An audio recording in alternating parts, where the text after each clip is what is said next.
బలి పూజలు పాల్గొన వేగమేరా రండి జనులారా, ప్రభు దీవెన పొందగ వేగమేరా రండి ప్రియులారా. ఇది దైవ సుతుని త్యాగం, మన పాప పరిహారార్థం పొసగిన దేవుని ప్రేమ బలిదానం. బలి పూజలు ఈనాటి యొక్క దివ్య బలి పూజలో ప్రత్యేకతముగా థ్యాంక్స్ గివింగ్ మ్యాస్ for all the blessings showered upon family and for the departed soul of Gade Inarreddy and all other souls to rest in peace offered by Gade Lucy Rani family members. Mass for Almighty God for all the blessings and protection upon all family members, friends, relatives and all humanity from all diseases and viruses, and for peace and harmony in the whole world, especially on Israel, offered by Kenneth Joseph Holt and family members. For God's mercy upon the departed soul of Boga Maria Karun Kumar, Mass offered by Boga Arogyam and family. For the departed soul of Addagadla Nancy Monica, to rest in peace, Mass offered by family. For good health of P. Babu Rao, healing from asthma, and for good health of P. Ratnam, Father Cyril Das, SVD, and healing of Y. Nikita from pancreatic problems, and for the intentions of P. Sagar, Padmini, Mass offered by P. Babu Rao and Ratnam.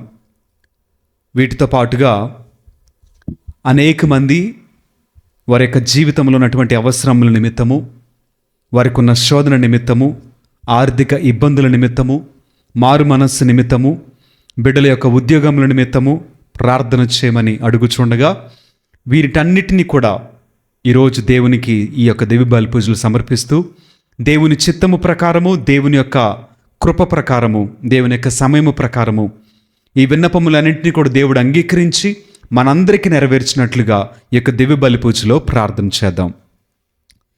పితా పుత్ర పవిత్ర ఆత్మ నామమున ఆమేన్. మన ప్రభు అయిన యేసుక్రీస్తు కృపా, సర్వేశ్వరుని ప్రేమ, పవిత్ర ఆత్మ సహవాసము మీ అందరితో ఉండునుగాక, మీ ఆత్మతోనూ ఉండునుగాక. ప్రియమైన సహోదరి సహోదరులారా, ఈ యొక్క పరమ పవిత్ర విందును యోగ్య రీతిగా కొనాడి నిమిత్తము మనము చేసినటువంటి పాపములను, తప్పిదమ్ములను ఒప్పుకుంటూ ప్రభు సన్నిధిలో పాప మన్నింపును, క్షమాపణను అడిగి వేడుకుందాం.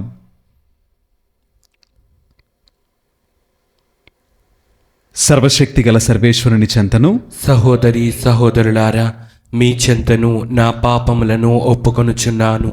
ఏలైనా తలంపు చేతను, వాక్కు చేతను, క్రియల చేతను, అశ్రద్ధ చేతను బహుపాపము చేసి తిని, ఇది నా తప్పు, ఇది నా తప్పు, ఇది నా గొప్ప తప్పు. అందుచేత నిత్య కన్యక అయిన పరిశుద్ధ మరియమాతను, సకల దూతలను, పునీతులను, సహోదరి సహోదరులారా, మిమ్మును నా కొరకు మన ప్రభు అయిన సర్వేశ్వరుని ప్రార్థింపవలయునని బ్రతిమాలు కొనుచున్నాను. సర్వశక్తి గల సర్వేశ్వరుడు మనకు దయచూపి మన పాపములను మన్నించి మనలను నిత్య జీవితమునకు చేర్చుదురుగాక. ఆమేన్. ప్రభువా దయచూపుము, ప్రభువా దయచూపుము, క్రీస్తువా దయచూపుము, క్రీస్తువా దయచూపుము, ప్రభువా దయచూపుము, ప్రభువా దయచూపుము. ఈరోజు మనము తల్లైనటువంటి శ్రీ సభతో కలిసి పునీత షర్బేలు మక్లూపు యాజకుని స్మరించుకుంటూ ఉన్నాం. ఆ యాజకుడు దేవుని సేవను జరిగించినట్లుగా, దేవునికి విధేయుడై సువార్తను ప్రకటించినట్లుగా మనము కూడా దేవుని యందు విశ్వాసము కలిగి దేవుని కొరకు జీవించుచు, అనేకులు ఎదుట దేవుని యొక్క నామమును ప్రకటించుచు, ఆయన కొరకైనటువంటి జీవితంలో దాచించబడినటువంటి ప్రతి మేలులను, ఆశీర్వాదములను పొందుకొనుటకు మనము కూడా దేవునికి ప్రార్థించేద్దాము. ఓ సర్వేశ్వర, పునీత షర్బేలు మక్లూపు యాజకుని అరణ్యపు ఏకాంత పోరాటమునకు పిలిచితిరి. అతనిని అన్ని విధములుగా భక్తితో నింపితిరి. అతని వలె మేము కూడా ప్రభుని శ్రమల మార్గమును అనుసరించి దైవరాజ్యములో సహభాగస్వాములము అగునట్లు కృపచూపుము.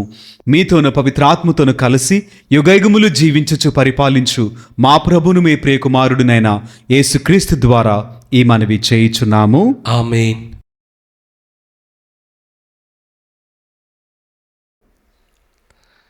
మొదటి పట్టణము ఇర్మియా ప్రవక్త గ్రంథము 1వ అధ్యాయము 1వ వచనము నుండి 4వ వచనం వరకు 10వ వచనము. బెన్యామీను మండలములోని అనాతోతు గ్రామమునకు చెందిన యాజకులలో ఒకడైన హిజ్కియా కుమారుడగు ఇర్మియా వాక్కులివి. ఆమోను కుమారుడైన యోషియా యూదాకు రాజైన పిమ్మట 13వ ఏట ప్రభు ఇర్మియాకు తన వాక్కు వినిపించెను.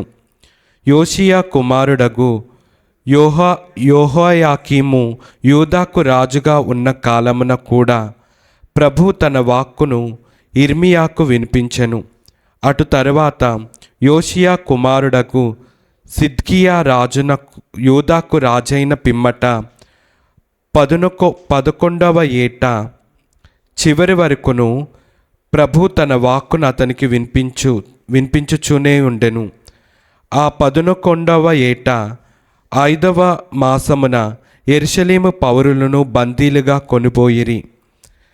ప్రభువు నాకు తన వాక్కును ఇట్లు వినిపించెను. ఈ దినము జాతుల మీదను రాజ్యముల మీదను నేను నీకు అధికారమొసగితిని. నీవు వానిని పెళ్లగించుటకును కూలద్రోయుటకును నాశనము చేయుటకును పడగొట్టుటకును పునర్నిర్మించుటకును నాటుటకును సమర్థుడవగుదువు. ఇది ప్రభువు వాక్కు. సర్వేశ్వరునికి వందనములు.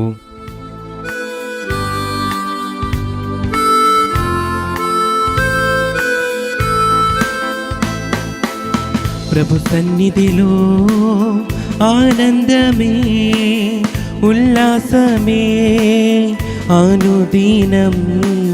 ప్రభు ప్రేమలో నిస్వార్థమే వాత్సల్యమే నిరంతరం. ప్రభు సన్నిధిలో ఆనందమే ఉల్లాసమే అనుదినం. ప్రభు ప్రేమలో నిస్వార్థమే వాత్సల్యమే నిరంతరం.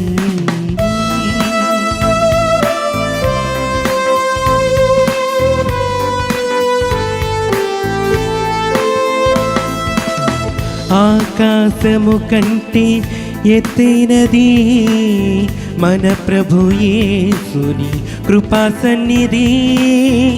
ఆకాశము కంటే ఎత్తైనది మన ప్రభు యేసుని కృపా సన్నిధి. ఆ సన్నిధే మనకు జీవమిచ్చును, గమ్యమునకు చేర్చి జయమునిచ్చును. ఆ సన్నిధే మనకు జీవమిచ్చును, గమ్యమునకు చేర్చి జయమునిచ్చును. హల్లెలూయా హల్లెలూయా హల్లెలూయా ఆమేన్. హల్లెలూయా హల్లెలూయా హల్లెలూయా హల్లెలూయా ఆమేన్. హల్లెలూయా. ప్రభు సన్నిధిలో ఆనందమే ఉల్లాసమే ప్రతిదినం. ప్రభు ప్రేమలో వాత్సల్యమే నిస్వార్థమే నిరంతరం.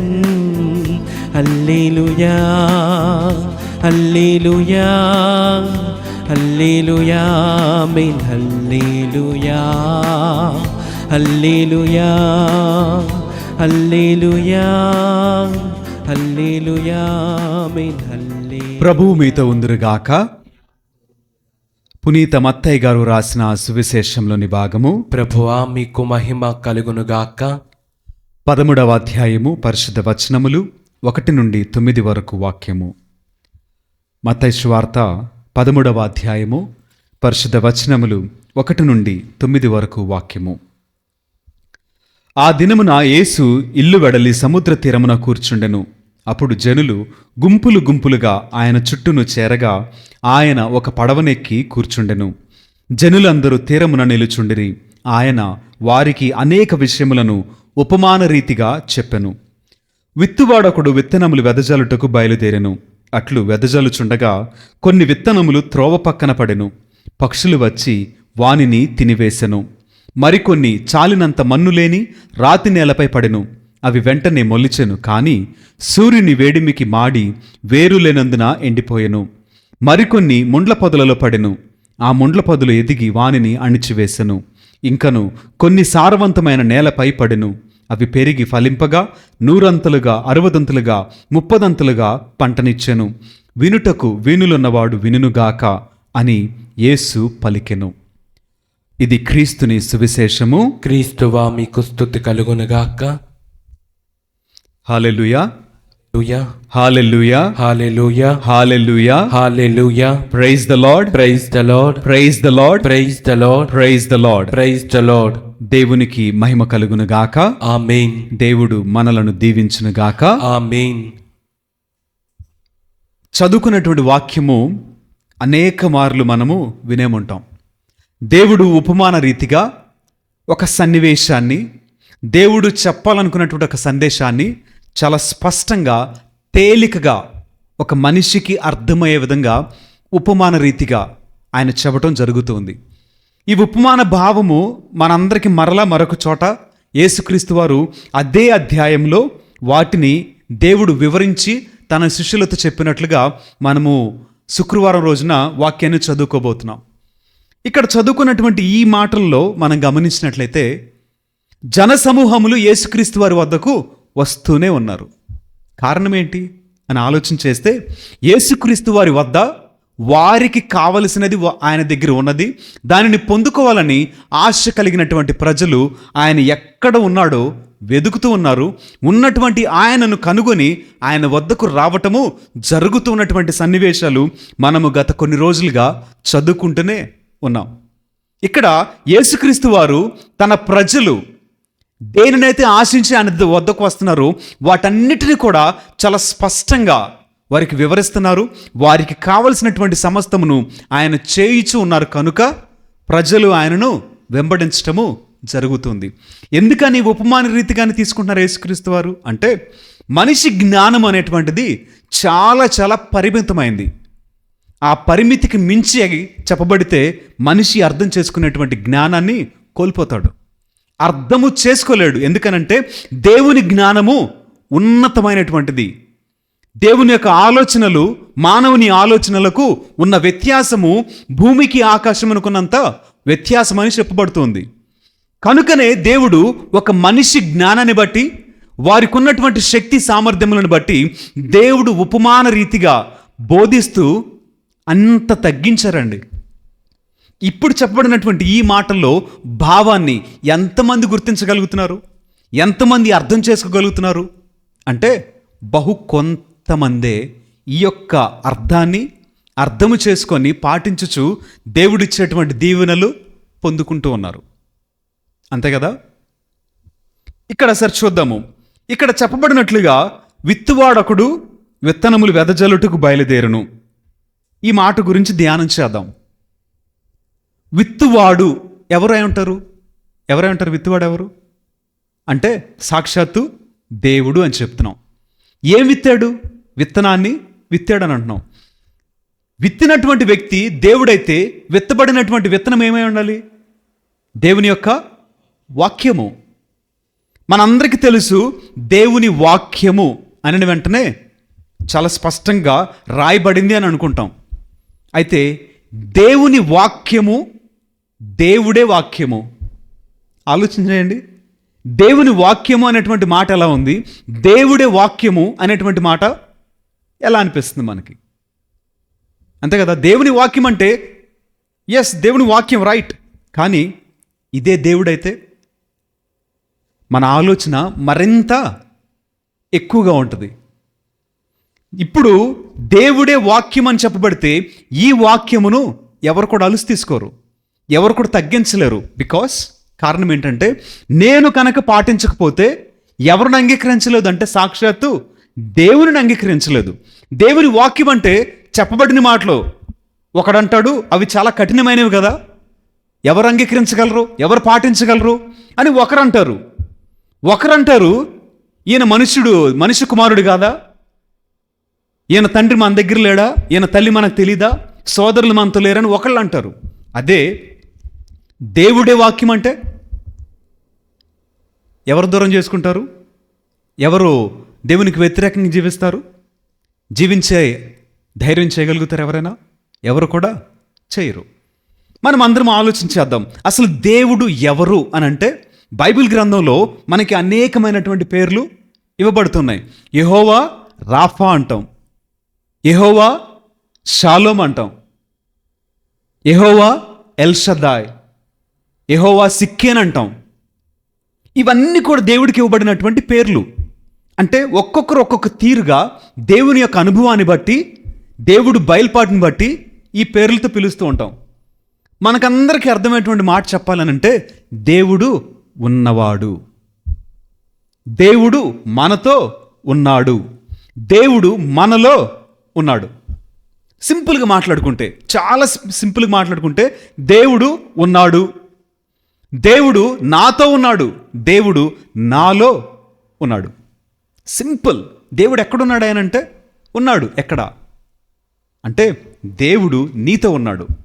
నీతోనే ఉన్నాడు దేవుడు కాదు, నాలో ఉన్నాడు అని ఒక మనిషి చెప్పగలిగినటువంటి అనుభవంలోనికి మనము వచ్చేసాం. అయితే చెప్పినట్లుగా ఒకసారి వాక్యం చదువుకుందాం. యోహాను సువార్త 1:1 చదువుకుందాం. ఆదిలో వాక్కు ఉండెను, ఆ వాక్కు దేవుని యొద్ద ఉండెను, ఆ వాక్కు దేవుడై ఉండెను. చాలు. ఆదిలో వాక్కు ఉండెను, ఆ వాక్కు దేవుని యొద్ద ఉండెను, ఆ వాక్కే దేవుడై ఉండెను. ఈ మాటల్లో ఆదిలో వాక్కు ఉన్నది, ఆ వాక్కు దేవుని యొద్ద ఉన్నది, ఆ వాక్కే దేవుడే ఉన్నాడంట. మనం ఇందాకన్నాము దేవుడు ఉన్నాడు, నాతో ఉన్నాడు, నాలో ఉన్నాడని చెప్తున్నాము. అటు తర్వాత చూసుకున్నట్లయితే 4-5 వచనాలు చదవండి. ఆయన యందు జీవము ఉండెను, ఆ జీవము మానవులకు వెలుగాయెను, ఆ వెలుగు చీకటిలో ప్రకాశించుచున్నది, చీకటి దానిని గ్రహించలేదు. ఆ వెలుగు ఎక్కడ ప్రకాశిస్తుందంట? చీకటిలో ప్రకాశించినది, కానీ చీకటి ఆ వెలుగును గ్రహించలేదు. అటు తర్వాత మాటలు చదువుకుందాం. 10, 11, 14. ఆయన ఈ లోకమున ఉండెను, ఆయన మూలమున ఈ లోకము సృజింపబడెను, అయినను లోకము ఆయనను తెలుసుకొనలేదు. ఆయన తన వారి యొద్దకు వచ్చెను, కానీ తన వారే ఆయనను అంగీకరింపలేదు. ఆయనను అంగీకరించి విశ్వసించిన వారందరికీ ఆయన దేవుని బిడ్డలకు అధికారమును ప్రసాదించెను. 14వ వచనము. ఆ వాక్కు మానవుడై మన మధ్య నివసించెను. చాలు. ఇక్కడ చదువుకున్నటువంటి ఈ మాటల్లో ఆయన ఈ లోకమున ఉండెను, తర్వాత ఆయన మూలమున ఈ లోకము సృజింపబడెను, అయినను లోకము ఆయనను తెలుసుకొనలేదు. ఆయన ఉన్నాడు. ఎలా ఉన్నాడు? వెలుగుగా ఉన్నాడు. ఆయన మన మధ్య ఉన్నాడు, కానీ చీకటి ఆ వెలుగును అంగీకరించలేదు, గ్రహించలేదు. ఆయన మన మధ్య ఉన్నాడు, కానీ మనం ఆయనను గుర్తించలేదు. అటు తర్వాత మాటలు, ఆయన తన వారి వద్దకు వచ్చెను, కానీ తన వారే ఆయనను అంగీకరించలేదు.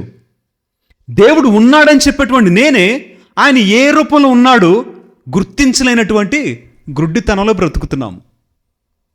అంతే కదా? దేవుడు వెలుగే వచ్చాడు, వెలుగుని ఎంతమంది అంగీకరించారు? చీకటికి వెలుగుకి పొత్తు లేదు. కానీ ఆయన వెలుగే ఉన్నాడు, కానీ ఇంకను మన జీవితంలో చీకటి ఉన్నది. ఆయన తన వారి వద్దకు వచ్చెను, కానీ తన వారే ఆయనను తిరస్కరించారు.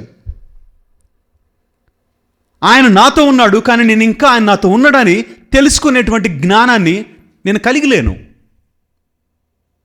ఎందుకంటే ఆయన వెలుగై ఉంటే నా జీవితంలో చీకటి ఉండకూడదు. నీ జీవితంలో ఇంకా చీకటి ఉన్నది అనంటే, చీకటి కార్యాలు ఉన్నవి అనంటే ఆ వెలుగు నీలో ప్రకాశించట్లేదు. ఆ వెలుగు నీలో ప్రకాశిస్తే నువ్వు ఆ వెలుగును అంగీకరించినట్లు, నీ జీవితము వెలుగుగా నింపబడినట్లు. ఆయన తన వారి వద్దకు వచ్చెను, కానీ తన వారు ఆయనను తృణీకరించారు. దేవుని వాక్యాన్ని నువ్వు తృణీకరించట్లేదా? దేవుని వాక్యమును తృణీకరించేవాడు ఆయనను తృణీకరించట్లేదా? ఆయనను వ్యతిరేకించట్లేదా? అంగీకరించావా దేవుణ్ణి? నువ్వు ఆయన అంగీకరిస్తే తప్పనిసరిగా ఆయన యొక్క వాక్యమును అంగీకరించిన వాడవు. అటు తర్వాత వాక్యంలో మనం విన్నాం కదా, లోకంలో ఉన్నాడంట, కానీ లోకము ఆయనను గుర్తించలేదు. ఇక్కడ ఉన్నాడు మన మధ్యలో, కానీ గుర్తించలేనటువంటి గుడ్డితనంలో మనము బ్రతుకుతూ ఉన్నాం. దేవుని గురించి చిన్న మాట, ప్రతి ఒక్కరితో దేవుడు ఉన్నాడు. గుర్తించావా దేవుణ్ణి? తర్వాత వాక్యంలో విత్తనములను విత్తెను అని అన్నాడు. అసలు ఆ విత్తనం అంటే ఏంటి? వాక్యము అని చెప్పేసి అన్నాం. వాక్యముకున్నటువంటి శక్తి ఏంటి? ఎందుకు విత్తనాన్ని ఆ యొక్క రైతు విత్తాడు విత్తనాన్ని అని అంటే, ఒకే ఒక కారణము, ఆ యొక్క విత్తనము ఫలించాలి. ఆ విత్తనము ప్రతిఫలాన్ని ఇవ్వాలి. ఎటువంటి ఫలితం ఇవ్వాలంట? 100 60 30 ఫలితాన్ని ఇవ్వాలి అనేటువంటి ఒక మంచి ఉద్దేశము ఆ రైతు కలిగి ఉన్నాడు. విత్తిన వ్యక్తి కలిగి ఉన్నాడు. అయితే ఆ విత్తనముకు ఉన్నటువంటి శక్తి ఎలా ఉందో ఒకసారి మనం ఆలోచించేద్దాం. హెబ్రీయులకు రాయబడినటువంటి లేఖ 4వ అధ్యాయము 12వ వచనము. దేవుని వాక్కును సజీవమును చైతన్యవంతమునైనది, అది పదునైన 2 అంచుల ఖడ్గము కంటెను పదునైనది, జీవాత్మల సంయోగము వరకును కీళ్ళు మధ్య కలయిక వరకును అది ఛేదించుకొని పోగలదు, మానవుల హృదయములందలి ఆశలను ఆలోచనలను అది వీక్షింపగలదు. చాలు. ఈ మాటల్లో మనం గమనించినట్లయితే దేవుని యొక్క వాక్యము జీవము కలిగినది. దేవుని యొక్క వాక్యము 2 అంచుల ఖడ్గమైనది. దేవుని యొక్క వాక్యము జీవాత్మ సంయోగల స్థానం వరకును కీళ్ళు మధ్య కలయి వరకును అది ఛేదించుకొని పోగలదు. మానవుల హృదయం అందలి ఆశలను ఆలోచనలను అది విచక్షింపగలదు అని దేవుని వాక్యమును గురించి చెప్పబడినటువంటి మాటలు. దేవుని యొక్క వాక్యము ఎంత శక్తి కలిగినది అనంటే, లేని వాటిని ఉన్న వాటిగా పిలవగలిగినది దేవుని వాక్యమే. మరణించిన వారికి మరలా జీవనివ్వగలిగేది దేవుని వాక్యమే. చెదిరిపోయినటువంటి గుండెను మరలా బలపరచగలిగేది దేవుని యొక్క వాక్యము. నెమ్మదిలేని బ్రతుకుల నెమ్మది నింపగలిగేది దేవుని యొక్క వాక్యమే. దేవుని యొక్క వాక్యము ఒక వ్యక్తికి మార్గముగా ఉన్నది, ఒక వ్యక్తి జీవితానికి వెలుగుగా ఉన్నది, సత్యమైనది, జీవమైనది. చదువుకున్నాం కదా. మరి దేవుని యొక్క వాక్యాన్ని చదువుతున్నావా? దేవుని యొక్క వాక్యాన్ని అర్థం చేసుకుంటున్నావా? దేవుని యొక్క వాక్యాన్ని పాటిస్తున్నావా? ఈ వాక్యముకున్నటువంటి శక్తి ఎంత ఉన్నతంగా ఇక్కడ చెప్పబడింది. దేవుని యొక్క వాక్యము చైతన్యవంతమైందంట. అంటే జీవాన్ని నింపేటువంటిది, నడిపించేటువంటిది దేవుని యొక్క వాక్యము. నువ్వు అనుకుంటావు కదా, నిరాశ నిస్పృహల్లో నా జీవితం కొట్టిమెట్టాడుతుంది నువ్వు అనుకుంటావు. వాక్యం ఓపెన్ చేయి, బైబిల్ తెరు, చదువు. దేవుడు నీతో మాట్లాడుతున్నటువంటి మాటలు నీలో జీవాన్ని సమృద్ధిగా నింపగలవు. నువ్వు అనుకుంటున్నావు కదా నాకు అనారోగ్యం ఉందని, వాక్యం తెరు. దేవుడు చేసినటువంటి ఆశ్చర్య అద్భుత కార్యాలు, దేవుడు చేసినటువంటి స్వస్థతలు నీకు కళ్ళకు కట్టినట్టు కనిపిస్తాయి. నీ యొక్క అంతరంగము నెరిగినటువంటి దేవుడు నీకు సమాధానాన్ని వాక్యము ద్వారా దేవుడు నీకు ఇస్తున్నాడు. ఎంతమంది అంగీకరిస్తున్నారు ఇక్కడ దేవుని యొక్క వాక్యాన్ని? ఆయన యొక్క ఆలోచన అంతా కూడా విత్తబడినటువంటి వాక్యము ఫలించాలి అని. ఎక్కడ ఫలించాలి? నీలో కాదా? నాలో కాదా? మనమందరము ఫలించాలని యొక్క దేవుని ఉద్దేశం కాదా? కాబట్టి ప్రియమైనటువంటి దేవుని బిడ్డలారా, దేవుడు వాక్య రూపమున మనందరి వద్దకు వచ్చి ఉన్నాడు. దేవుడే వాక్యమై మనందరి దగ్గరికి వచ్చాడు. ఎంతమంది గుర్తించారు? ఎంతమంది అంగీకరించారు? ఎంతమంది జీవం కలిగినటువంటి యొక్క వాక్యమును అంగీకరించి జీవించగలుగుతున్నారు? ఎంతమంది తమ యొక్క జీవితాలను మార్చుకొని దేవుని కోసం బ్రతకగలుగుతున్నారు? ఒకసారి ఆత్మపరిశీలన చేసుకుందాం. ఆత్మపరిశీలన చేసుకొని మనము దేవుడు చెప్పినట్లుగా వినుటకు వీనులున్నవాడు వినుగాక. మనందరం అనుకుంటాం, నాకు చెవులోనే నేను వింటున్నానని. వింటమంటే పాటించడమే కదా, అంగీకరించడమే కదా. వినటం వలన ప్రయోజనం లేదండి. విత్తనము విత్తబడి అది ఫలించాలి. ఫలిస్తేనే దానివల్ల ప్రయోజనము. విన్నాను అని అనుకుంటున్నావు, విన్నటువంటి వాక్యము అది నీ హృదయంలోనికి వెళ్ళాలి, నీ మనస్సులోనికి వెళ్ళాలి, నీ ఆత్మలోనికి వెళ్ళాలి. అది నీలో జీవంగా మార్చబడాలి, అది నీకు శక్తిగా మార్చబడాలి, అది నీకు దేవుని యొక్క జ్ఞానాన్ని నేర్పించే విధంగా మార్చబడాలి. అలా మార్చబడకపోతే ఈ యొక్క వాక్యము నీలో ఫలించట్లేదు అని అర్థము. విత్తబడినటువంటి విత్తనము నీ జీవితంలో ఫలించట్లేదు అని జ్ఞాపకం చేసుకొని మరొకసారి దేవునికి ప్రార్థన చేద్దాం. దేవుడే వాక్యమై ప్రతి దినము మన వద్దకు వస్తూనే ఉన్నాడు. మనము వింటూనే ఉన్నాం. వినినప్పటికీ కూడా దేవుడే వాక్యమై మన జీవితాన్ని మార్చలేడా? మార్పు రావట్లేదా? ఈరోజు ప్రార్థన చేద్దాం. దేవా, వాక్యము ద్వారా నా జీవితాన్ని కట్టుకోవటానికి, నా ఆధ్యాత్మిక స్థితులను బలపరుచుకోవటానికి, జ్ఞానము కలిగి బ్రతకటానికి, చీకటిని, అపవాదిని, లోకశక్తులను, ఆశలను, ప్రతి బలహీనతను, వ్యామోహమును జయించి నీ కొరకు సాక్షిగా బ్రతుకుటకు, నీకు నచ్చినటువంటి జీవితమును జీవించుటకు వాక్యము ద్వారా బలపడుటకు సహాయం చేయమని దేవునికి ప్రార్థన చేద్దాం.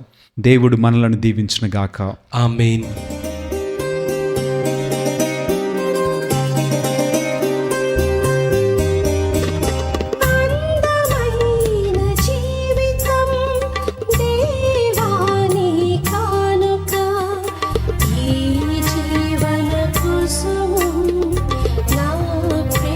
సమస్తమును సృష్టించిన ప్రభువైన సర్వేశ్వర, నీకు స్తుతి కలుగునుగాక. ఏలైనా మేము అర్పించి ఈ అప్పమును మీ ఉదరాత్మలను పొందితిమి. భూఫలమును మానవ శ్రమ ఫలమునని ఇది మాకు జీవాహారము కానున్నది.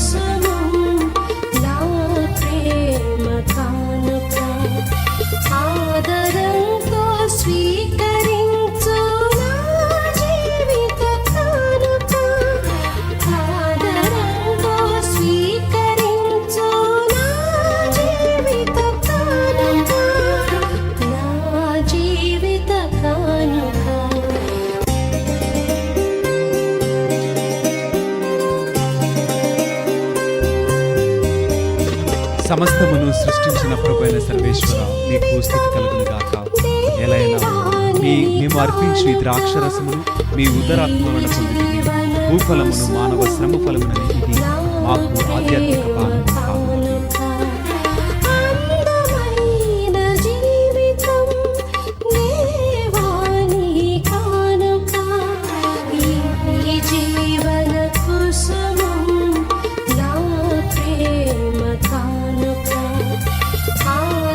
సహోదరి సహోదరులారా, నేనును మీరును అర్పించిన ఈ బలి సర్వశక్తిగల పిత అయిన సర్వేశ్వరునికి అంగీకారమగునట్టులా ప్రార్థింపుము. ప్రభు తన నామస్తుతి మహిమల కొరకును, మన ప్రయోజనము కొరకును, తన పవిత్ర శ్రీసభ ప్రయోజనము కొరకును మీ కరముల ద్వారా ఈ బలిని స్వీకరించుదురుగాక. ఓ సర్వేశ్వర, ఈ పరిపూర్ణమైన ఏకైక బలి అర్పణమునందు ధర్మశాస్త్రము విధించిన అన్ని విధములైన అర్పణములను పూర్తి చేసితిరి. మీ విశ్వాస పాత్రులైన సేవకులు సమర్పించు ఈ బలిని అంగీకరించుమని బ్రతిమాలుచున్నాము. ఆబేలు కానుకలను దీవించిన విధముగా ఈ బలిని పవిత్రమొనర్చుము. తత్ఫలితముగా ఒక్కొక్కరు భక్తితో మీ వైభవమునకు అర్పించినవి సర్వ ప్రజల రక్షణమునకు ఉపకరించునుగాక. మా ప్రభువైన క్రీస్తు ద్వారా ఈ మనవి చేయుచున్నాము. ఆమేన్.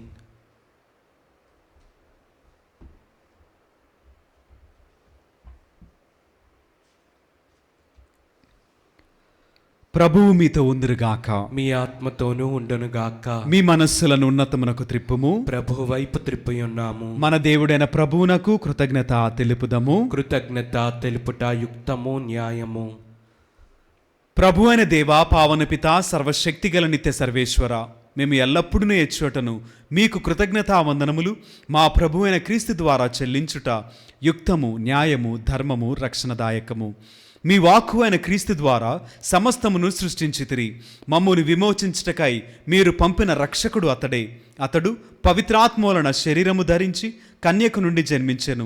మీ చిత్తమును నెరవేర్చుచు మీకు పరిశుద్ధ ప్రజలను సంపాదించుచు అతడు తన హస్తములను చాచి శిలువపై శ్రమలను అనుభవించెను. ఇట్లు అతడు మరణపు సంఖ్యలను తెంచి ఉత్థానమును అనుగ్రహించెను. కనుక దేవదూతలతోనూ పునీతులతోనూ కలిసి ఏకస్వరముతో మీ మహిమను ప్రకటించుట ఎట్లనగా, దళాధిపతి అయిన సర్వేశ్వరుడు పవిత్రుడు, పవిత్రుడు, పవిత్రుడు, పరలోకమును భూలోకమును మీ మహిమతో నిండి ఉన్నవి. మహోన్నతమున హోసాన్నా.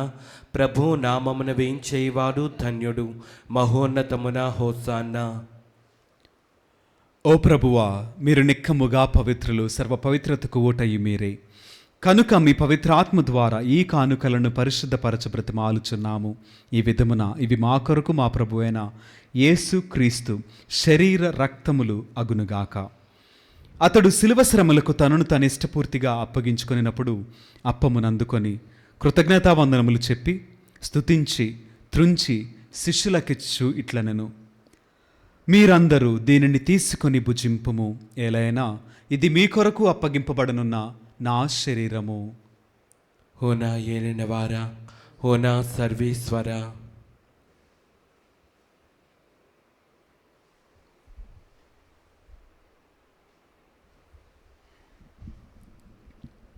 ఆ విధముగానే భోజనానంతరము పాత్రమునందుకొని మరలా మీకు కృతజ్ఞతావందనములు చెప్పి స్తుతించి శిష్యులకిచ్చు ఇట్లనెను, మీరందరూ దీనిని తీసుకొని దీని నుండి పానము చేయుము. ఏలైనా ఇది నూతన నిత్య నిబంధన యొక్క నా రక్తపు పాత్రము. ఇది మీ కొరకును అనేకుల కొరకును పాప పరిహారమునకై ధారవేయబడును. దీనిని నా జ్ఞాపకార్థము చేయుము. హోనా ఏలినవారా, హోనా సర్వేశ్వరా.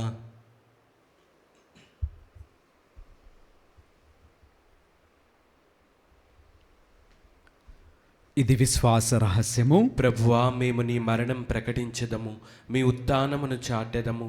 మీరు మరలా వచ్చే వరకు వేచియుందుము. కనుక తండ్రి, క్రీస్తు మరణమును ఉత్థానమును స్మరించుచు జీవమునొసుగు ఈ అప్పమును రక్షణ పాత్రమును మీకు సమర్పించున్నాము. మీ సముఖమును నిలిచి మీకు పరిచర్య చేయుటకు మమ్ము పాత్రులుగా చేసినందుకు మీకు వందనములు తెలుపుచున్నాము. క్రీస్తు శరీర రక్తములందు పాలివరమగు మమ్ము పవిత్రాత్మ ద్వారా ఐక్యపరచమని బ్రతిమాలుచున్నాము. ఓ ప్రభువా, ప్రపంచమందంతట వ్యాపించి ఉన్న మీ శ్రీ సభను జ్ఞాపకముంచుకొనుము. మా ఫ్రాన్సిస్ జగద్గురువును, మా జయరావు పీఠాధిపతిని, గురువులందరితో పాటు మమ్మును మీ ప్రేమయందు పరిపూర్ణలను చేయుము. ఉత్థానమగుదమైన నమ్మికతో చనిపోయిన మా సహోదరి సహోదరులను, మీ కనికరమందు చనిపోయిన వారిని అందరినీ జ్ఞాపకముంచుకొనుము. వారిని మీ దివ్య ప్రకాశములోనికి చేర్చుకొనుము. మా అందరిపై దయచూపి దేవుని కన్యతలెగు మరేమాతతోనూ పునీత అపోస్తులతోనూ ఆది నుండి మీకు సేవ చేసిన పుణ్యాత్ములందరితోనూ మాకు నిత్య జీవితములు భాగమును దయచేయము. అప్పుడు వారితో కలిసి మేము మీ కుమారుడగు యేసుక్రీస్తు ద్వారా మిమ్మల్ని స్తుతించి మహిమపరచదము.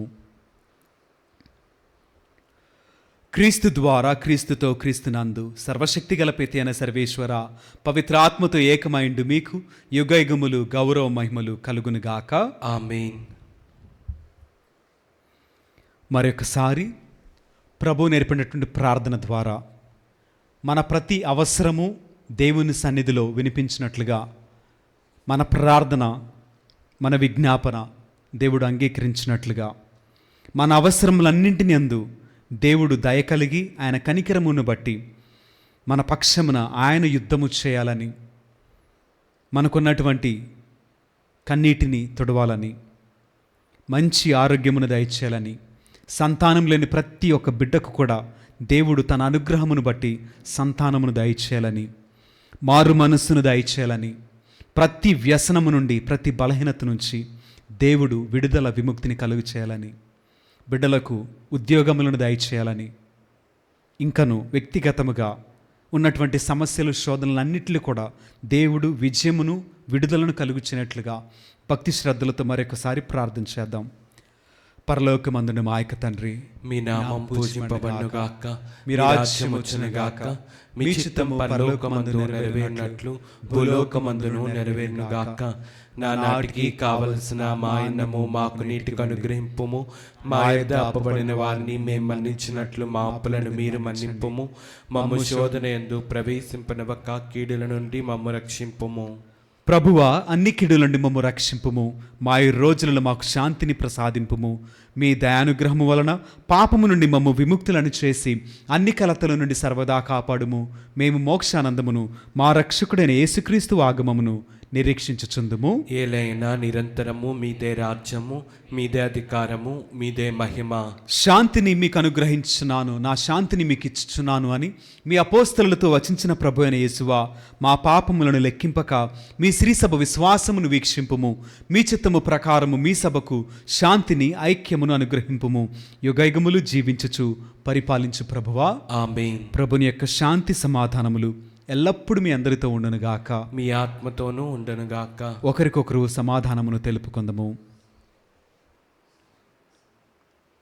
సర్వేశ్వరుని గొర్రెపిల్ల, లోక పాపములను పరిహరించు ప్రభువా, మాకు దయచూపుము.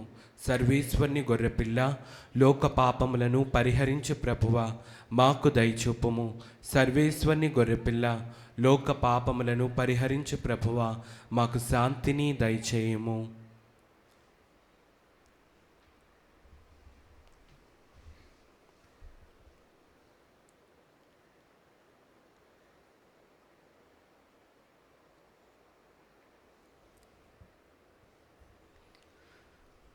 ఇదిగో సర్వేశ్వరుని దివ్య గొర్రెపిల్ల, ఇదిగో లోక పాపములను పరిహరించడి యేసుక్రీస్తు ప్రభువు. ఈ గొర్రెపిల్ల విందుకు పిలువబడిన మనమందరము ధన్యులము. ప్రభువా, నీవు నా ఇంట ప్రవేశించుటకు నేను పాత్రుడను కాను, కానీ నీవు ఒక్క మాట పలికిన నా ఆత్మ స్వస్థత పొందును.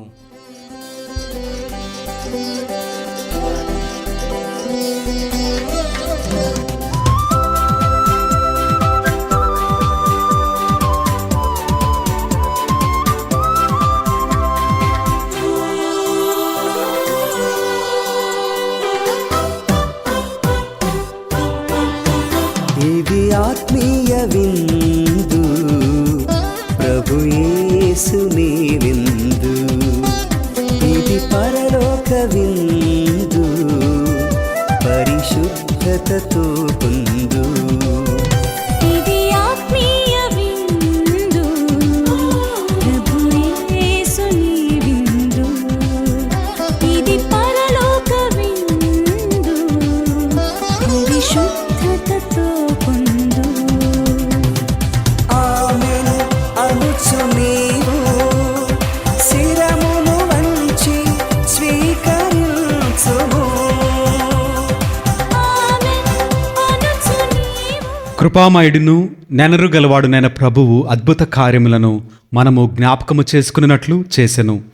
తన పట్ల భయభక్తులు కలవారికి అతడు కడుపు నిండా భోజనమును పెట్టును. ప్రార్థించదము. ఓ ప్రభువా, కనికరించి మీ ప్రజలకు అతి సమీపమున ఉండుమని మిమ్మును బ్రతిమాలుచున్నాము. స్వర్గపు ఆహారముతో సంతృప్తి చెందిన మేము మా ఆది పాపపు దుస్థితిని విస్మరించి నూతన జీవితమును జీవింపగలుగునట్లు మీ కృపను అనుగ్రహింపుము. మా ప్రభు అయిన క్రీస్తు ద్వారా ఈ మనవి చేయిచున్నాము. ఆమేన్. ప్రభువు మీతో ఉందురుగాక, మీ ఆత్మతోనూ ఉండునుగాక. సర్వశక్తి గల సర్వేశ్వరుడు పిత, పుత్ర, పవిత్ర ఆత్మ సదాకాలము మనలను దీవించి ఆశీర్వదించి కాపాడుదురుగాక. ఆమేన్. పూజ సమాప్తమైనది. వెళ్ళి దేవుని ప్రేమలో సేవలో జీవించదము. సర్వేశ్వరునికి వందనములు.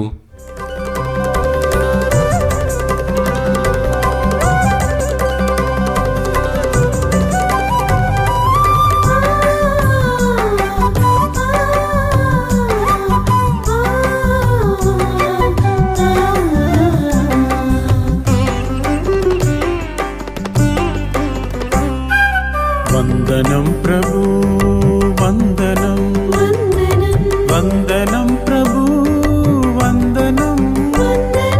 చేతులెత్తి మేమందరం చెబుతున్నాం వందనం. వందనం ప్రభు, వందనం వందనం ప్రభు, వందనం. చేతులెత్తి మేమందరం చెబుతున్నాం వందనం.